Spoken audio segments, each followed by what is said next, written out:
नमस्कार, मैं Sonia Kumari roll number 1607 government pre college की छात्र हाँ।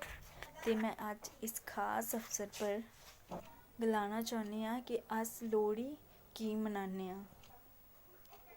स्टोरी जो है दूल्हा भट्टी वाला ही जो कि एक डाकू ही और उस गाँव च दो भैनां रहिंदियां ही।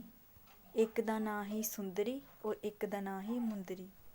जेड़ा दूल्हा भट्टी वाला ही वो डाकू ते ही पर वो दिल दा बड़ा चंगा ही। वो लोकें दी मदद करदा ही।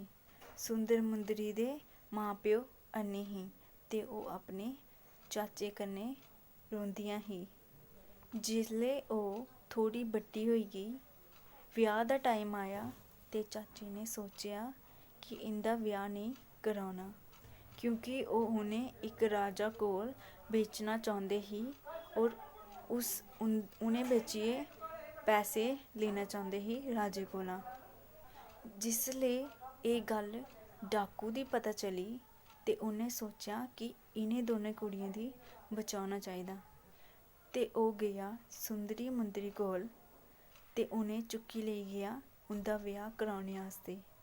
जंगल च राजा और सारे लोग उसदे पिछे पेई गए कि वो कुड़ियों दी लेई गया ते दूल्हे भट्टी आला जो है उन्हें की किता जल्दी जल्दी लकड़ियां लैती उत्थे अग जलाई ते जल्दी जल्दी उंदा दोनें कुड़ियों दा उत्थे ब्याह करी ओड़ेआ।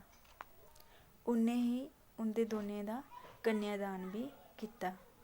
ओह्दे कोल कुछ ज़्यादा नहीं, उन्हें एक एक सेब और शक्कर उंदी झोली च पाया क्योंकि पिता अपनी बच्ची दी कुछ ना कुछ देइयै ही विदा करदा है।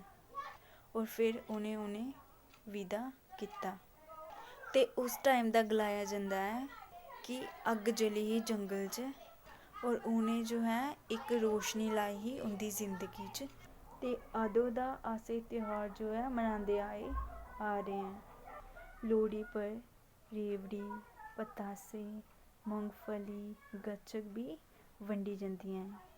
धन्यवाद।